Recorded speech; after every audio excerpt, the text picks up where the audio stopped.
India news आपके साथ मैं हूं रचना। शुरुआत करेंगे सुपरफास्ट 100 की। नमस्कार, मैं हूं आपके साथ मैत्री त्रिपाठी। पहली खबर बजट सत्र की।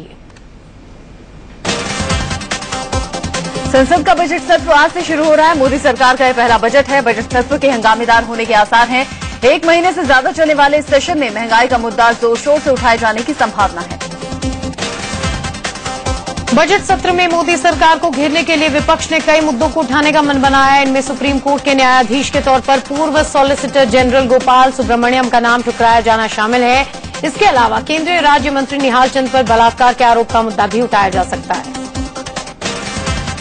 सत्र के पहले दिन विदेश मंत्री सुषमा स्वराज इराक में भारतीयों के हालात पर संसद के दोनों सदनों में बयान दे सकती हैं। सुषमा इराक में फंसे बाकी भारतीयों को वापस लाने की रणनीति पर भी सदन में सरकार का पक्ष रख सकती हैं। संसद का बजट सत्र आज से शुरू हो रहा है। कल यानी 8 जुलाई को सरकार के लिए रेल मंत्री सदानंद गौड़ा रेल बजट पेश करेंगे। इसके बाद 9 जुलाई को आर्थिक सर्वे पेश किया जाएगा। फिर 10 जुलाई को सदन में आम बजट पेश होगा। संसद के बजट सत्र के पहले सुबह 9:30 बजे सर्वदलीय बैठक बुलाई गई है। ये बैठक संसद के बजट सत्र को शांतिपूर्वक चलाने देने के लिए बुलाई गई है। उधर कांग्रेस स्थगन प्रस्ताव ला सकती है। दिल्ली प्रदेश कांग्रेस बढ़ती महंगाई के खिलाफ आज संसद भवन का घेराव करेगी। दिल्ली प्रदेश कांग्रेस के अध्यक्ष अरविंदर सिंह लवली ने कहा कि वो केंद्र सरकार से बढ़ा हुआ रेल किराया वापस लेने की मांग करेंगे। सुबह 10 बजे कांग्रेस कार्यकर्ता जंतर मंतर से संसद भवन की ओर मार्च करेंगे। लोकसभा में नेता प्रतिपक्ष को लेकर कांग्रेस और बीजेपी के बीच में घमासान मचा हुआ है। कांग्रेस सांसद कमलनाथ ने कहा कि अगर स्पीकर ये पद कांग्रेस को नहीं देती तो पार्टी को मामला कोर्ट में ले जाना चाहिए। कमलनाथ का कहना है कि स्पीकर इस फैसले में कहीं न कहीं बीजेपी और नरेंद्र मोदी की छाप होगी। कांग्रेस का दावा है कि विपक्ष के नेता पद के लिए लोकसभा का 10% हिस्सा होने का कानून नहीं है। लोकसभा में कांग्रेस के नेता मल्लिकार्जुन खड़गे ने कहा कि यूपी के पास तो 10% से ज्यादा सदस्य हैं। एक्ट में तो प्रोविजन है जो पार्टी सबसे ज्यादा संख्या में है उसको मान्यता देना चाहिए। ट्रिपल अलायंस का भी अगर आप ध्यान में रखेंगे तो वहां पर भी हम 10% से ज्यादा है। इसके जवाब में संसदीय कार्य मंत्री वेंकैया नायडू ने कहा कि इस पर अंतिम फैसला स्पीकर को लेना है। साथ ही वेंकैया नायडू ने कहा कि नेहरू जी, इंदिरा गांधी, राजीव गांधी के शासन में भी लीडर ऑफ अपोजिशन नहीं रहा था। वहीं बीजेपी नेता मुख्तार अब्बास नकवी ने चुटकी लेते हुए कहा कि कांग्रेस को तो लोगों ने विपक्षी पार्टी के लायक भी नहीं समझा और कांग्रेसी नेता विपक्ष पद के लिए हाय हाय कर रहे हैं। पहले जो काफी वर्षों से देख रहे थे हम कि सरकारें गठबंधन से बन रही थी, अब विपक्ष गठबंधन से बनाने की तैयारी चल रही है। उसकी कांग्रेस पार्टी जो कर रही है उसे ये समझ में नहीं आ रहा है कि जनादेश उसको न सरकार बनाने के लिए है न एलओपी बनने के लिए है। मोदी सरकार ने कई राज्यपालों का ट्रांसफर कर दिया। गुजरात के राज्यपाल रही कमला बेनीवाल को मिजोरम का राज्यपाल बनाया गया। वहीं राजस्थान के राज्यपाल मार्गरेट हल्वा को गुजरात का अतिरिक्त प्रभार दिया गया है। मिजोरम के राज्यपाल वी पुरुषोत्तम को नागालैंड का राज्यपाल बना दिया गया है। साथ ही इन्हें त्रिपुरा के गवर्नर की अतिरिक्त जिम्मेदारी भी दी गई है। इसके पहले यूपी के गवर्नर बीएल जोशी, नागालैंड के राज्यपाल अश्विनी कुमार, छत्तीसगढ़ के राज्यपाल शेखर दत्त ने इस्तीफा दे दिया था। सूत्रों के हवाले से खबर है कि अभी और कई राज्यपाल केंद्र सरकार के निशाने पर हैं। ये राज्यपाल या तो खुद इस्तीफा दे देंगे या फिर इनसे इस्तीफा ले लिया जाएगा। इनमें शीला दीक्षित, के नारायणन और शिवराज पाटिल का नाम भी शामिल है। देश का हर तीसरा आदमी गरीब है। ये बात मनमोहन सिंह के आर्थिक सलाहकार रहे सी रंगराजन ने अपनी रिपोर्ट में कही है। सी रंगराजन की रिपोर्ट के मुताबिक महज 1 साल में 9 करोड़ 40 लाख गरीब बढ़ गए हैं। रंगराजन कमेटी ने ग्रामीण इलाकों में 32 रुपए रोजाना और शहरी इलाकों में 47 रुपए रोजाना खर्च करने वाले को गरीब माना है, जबकि तेंदुलकर समिति ने ग्रामीण इलाकों में 27 रुपए और शहरी इलाकों में 33 रुपए रोजाना खर्च करने वालों को की ही श्रेणी गरीबों में रखी है। हरियाणा के नेता और बीजेपी किसान मोर्चा के अध्यक्ष ओपी धनखड़ के बयान से विवाद खड़ा हो गया। धनखड़ ने कहा है कि बीजेपी को वोट देने पर कुंवारों को दुल्हन मिलेगी और ये दुल्हनें बिहार से लाई जाएंगी। भारतीय जनता पार्टी को मजबूत करने का मतलब है उन कुंवारों को दुल्हन मिलना जिनको इन राज्यों में नहीं मिली, जो घूम रहे हैं ऐसे एक गांव में 150 से 150, 200 लड़के जो दुल्हनों से वंचित हैं। ओपी धनखड़ ने कहा कि बिहार बीजेपी के नेता सुशील मोदी उनके दोस्त हैं और वो उनकी मदद से हरियाणा के कुंवारों के रिश्ते बिहार की लड़कियों से करवाएंगे। हर गांव में बता रहे थे कि बिहार से ला रहे हैं जी, वहां से ला रहे हैं। मैंने कहा कोई बात नहीं, इस दिक्कत को भी ठीक करेंगे। सुशील मोदी की मेरा यार है, रिश्ते कराएंगे तो ढंग से कराएंगे, वैसे लेना देना छुड़वा देंगे। वहीं उनके बयान पर सियासी हंगामा मचने के बाद उन्होंने पूरा ठीकरा मीडिया पर फोड़ दिया। धनखड़ ने अपने बयान पर माफी मांगने से साफ इनकार कर दिया है। बीजेपी नेता धनखड़ के बयान पर आरजेडी सुप्रीमो लालू प्रसाद यादव ने कड़ी आपत्ति जताई। उन्होंने कहा कि ऐसे अपमानजनक बयान देने वाले की कान कटवा लेने की। ये बहुत निंदनीय और डिसरेस्पेक्ट है। तो ये गंदा बयान उसने दिया है, उसको हम लोग मरम्मत करते हैं पूरा बढ़िया से। उसको धानुका हो या कानुका हो, इसका हम लोग मतलब कान कटवा लेंगे। धनखड़ के इस बयान को जेडीयू के अध्यक्ष शरद यादव ने बेतुका बताया। उन्होंने कहा कि शादी रजामंदी से की जाती है, पकड़कर नहीं। इस देश में तो अजीब अजीब लोग हैं, ये फालतू आदमी है, इसकी बात का क्या मतलब है। हरियाणा और बिहार के कई लोगों की शादियां हैं, वो तो रजामंदी से होगी, पकड़ कर जाओगे। बीजेपी नेता ओपी धनखड़ के इस विवादित बयान पर जेडीयू ने कार्रवाई की मांग की है। जेडीयू सांसद ने इसे बिहार और नारियों का अपमान बताते हुए उन्हें गिरफ्तार करने की मांग की है। उधर एनसीपी ने भी धनखड़ के बयान पर आपत्ति जताते हुए उनसे माफी मांगने को कहा। बिहार से एनसीपी सांसद तारिक अनवर ने कहा कि इस तरह का बयान बीजेपी नेता ही दे सकते हैं। मुरादाबाद के कांच कांड के बाद आज सरधना से बीजेपी विधायक संगीत सोम को नजरबंद किया जा सकता है। इस मामले में संगीत सोम के खिलाफ एफआईआर दर्ज की गई है। सोम के अलावा 62 लोगों का नाम भी एफआईआर में है। उधर एफआईआर दर्ज होने पर संगीत सोम ने कहा कि पहले की तरह पे फिर से पुलिस ने उन पर झूठा मुकदमा दर्ज किया। उन्होंने कहा कि जब वो खुद पुलिस हिरासत में तो बवाल करने के लिए मुकदमा क्यों किया गया। बीजेपी विधायक संगीत सोम ने यूपी सरकार पर संगीन इल्जाम भी लगाया और सरकार से अपनी जान को खतरा कहा। मुरादाबाद के कांच में हुए बवाल की जांच के लिए बीजेपी की एक टीम पहुंची है।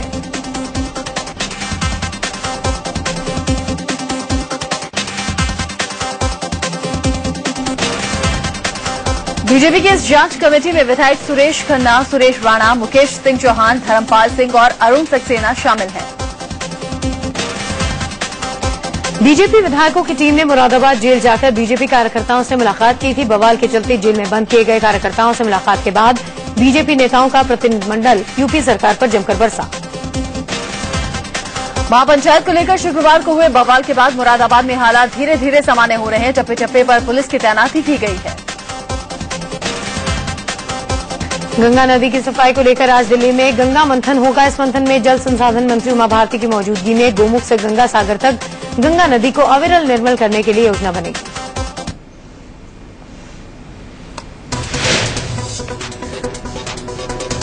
गंगा मंथन में कांची कामकोटी पीठ के शंकराचार्य जयेंद्र सरस्वती समेत 3 शंकराचार्य हिस्सा लेंगे। काशी के धर्मगुरु और विशेषज्ञों को मिलाकर कुल 8 लोगों को मंथन में आने का न्यौता भेजा गया। बिहार के पूर्व मुख्यमंत्री नीतीश कुमार ने दिल्ली में सीपीआई के वरिष्ठ नेताओं से मुलाकात की। खबर है कि बैठक में गठबंधन को लेकर बातचीत हुई। बिहार के हाजीपुर में आरजेडी का 2 दिवसीय कार्यकर्ता प्रशिक्षण सम्मेलन का समापन हो गया। पार्टी सुप्रीमो लालू प्रसाद यादव ने कार्यकर्ताओं में जोश भरने की कोशिश की। भारतीय जनसंघ के संस्थापक डॉक्टर श्यामा प्रसाद मुखर्जी की जयंती पर पीएम नरेंद्र मोदी ने उन्हें संसद में श्रद्धांजलि दी। इस मौके पर स्पीकर सुमित्रा महाजन समेत कई मंत्रियों और सांसदों ने भी डॉक्टर मुखर्जी की तस्वीर पर फूल चढ़ाए।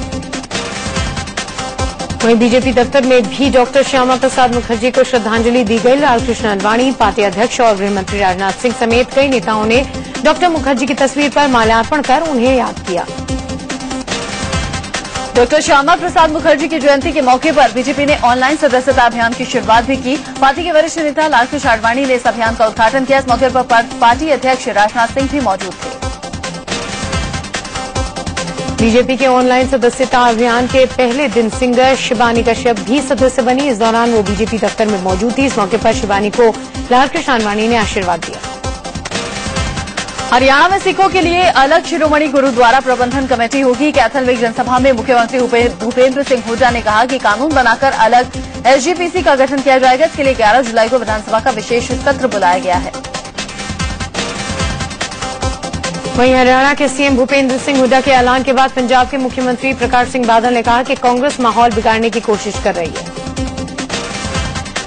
मुंबई में सैकड़ों कांग्रेस कार्यकर्ताओं ने मोदी सरकार के खिलाफ नारेबाजी करते हुए लगातार बढ़ती महंगाई का विरोध किया। कांग्रेस विधायक राजहंस सिंह ने बैलगाड़ी पर चढ़कर प्रदर्शन किया। शिवसेना नेता संजय राउत ने पीएम नरेंद्र मोदी और बीजेपी पर निशाना साधा। उन्होंने कहा कि महाराष्ट्र चुनाव में भी मोदी की लहर होगी। ऐसा जिन्हें लगता है वो सही नहीं है। दिल्ली और महाराष्ट्र की राजनीति का गणित अलग है। संजय राउत का कहना है कि दिल्ली की राजनीति अब स्थिर अवस्था में पहुंच गई है। सभी का लक्ष्य अब महाराष्ट्र विधानसभा की ओर है, लेकिन महाराष्ट्र में सीएम शिवसेना का बनना तय है। एमपी के धार में चल रहे आरएसएस के शिविर में सीएम शिवराज सिंह चौहान पहुंचे। उन्होंने वहां मौजूद संघ प्रमुख मोहन भागवत से मुलाकात की। माना जा रहा है व्यापम घोटाले में उनके ऊपर लग रहे आरोपों पर चर्चा हुई। बीजेपी नेता विष्णु दत्त शर्मा ने एमपी के पूर्व मुख्यमंत्री दिग्विजय सिंह पर आरोप लगाया कि उनके शासन में व्यापक घोटाला हुआ। उन्होंने कहा कि दिग्विजय ने उनके ऊपर लगाए गए आरोपों पर 7 दिन में माफी नहीं मांगी तो मानहानि का केस करेंगे। कांग्रेस महासचिव दिग्विजय सिंह ने मध्य प्रदेश में किसानों की समस्याओं को लेकर आज से भूख हड़ताल पर बैठने का निर्णय लिया है। दिग्विजय गुना में कलेक्टर ऑफिस के सामने 1 सप्ताह की भूख हड़ताल पर बैठने की घोषणा कर चुके हैं। मुख्यमंत्री अखिलेश यादव गोमती नगर विस्तार योजना में औचक निरीक्षण करने पहुंच गए। लखनऊ विकास प्राधिकरण की ओर से बन रहे अपार्टमेंट्स में लापरवाही की शिकायत मिलने पर उन्होंने अधिकारियों को चेतावनी दी। पंजाब के फिरोजपुर में मुख्यमंत्री प्रकाश सिंह बादल ने सिविल हॉस्पिटल में नशा छुड़ाओ केंद्र का दौरा किया। उन्होंने 2 साल के अंदर पंजाब को नशा मुक्त कराने का दावा भी किया। हरियाणा के झज्जर में जनचेतना पार्टी के अध्यक्ष विनोद शर्मा ने एक बार फिर से सरकारी नौकरियों की भर्तियों में धांधली का मुद्दा उठाया। उन्होंने कहा कि भर्तियों में भेदभाव न हो, इसके लिए इंटरव्यू प्रथा खत्म होनी चाहिए। विरोधियों पर निशाना साधते हुए उन्होंने कहा कि जो ऐसी प्रथा का विरोध नहीं करते वो जनता के दुश्मन हैं। इंटरव्यू प्रथा को खत्म करना चाहिए। किस लालच में वो आगे बढ़ रहे हैं? क्यों नहीं विरोध करते हैं पुलिस बोर्ड का, भर्ती बोर्ड का? क्यों विरोध नहीं करते हैं फाइनेंस कमीशन का? अगर नहीं करते हैं, किसी किस्म के किसी रायत के हकदार नहीं है कि वो हमारे दोस्त नहीं है, दुश्मन है। जन चेतना पार्टी की जनसभा को संबोधित करते हुए विनोद शर्मा ने कहा कि हम ऐसा हरियाणा चाहते हैं जहां हर परिवार का कम से कम एक सदस्य नौकरी में हो। ऐसा कोई परिवार हरियाणा में नहीं होना चाहिए।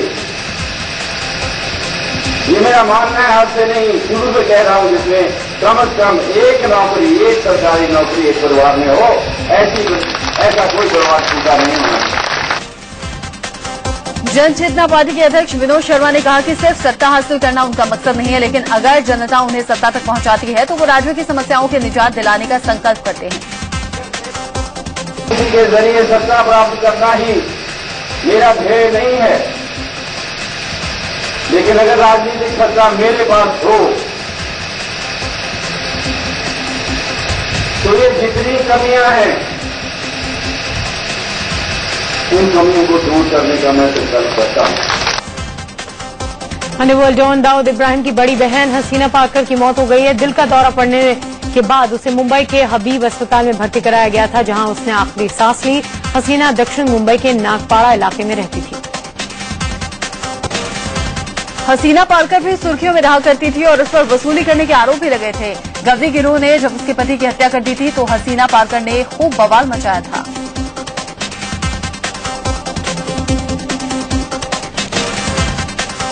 दिल्ली में बिकने वाली हरी सब्जियों को लेकर एक रिपोर्ट में चौंकाने वाला खुलासा हुआ है। टेरी यूनिवर्सिटी की स्टडी में खुलासा हुआ है कि इन सब्जियों में कैंसर जैसी गंभीर बीमारियां हो सकती हैं।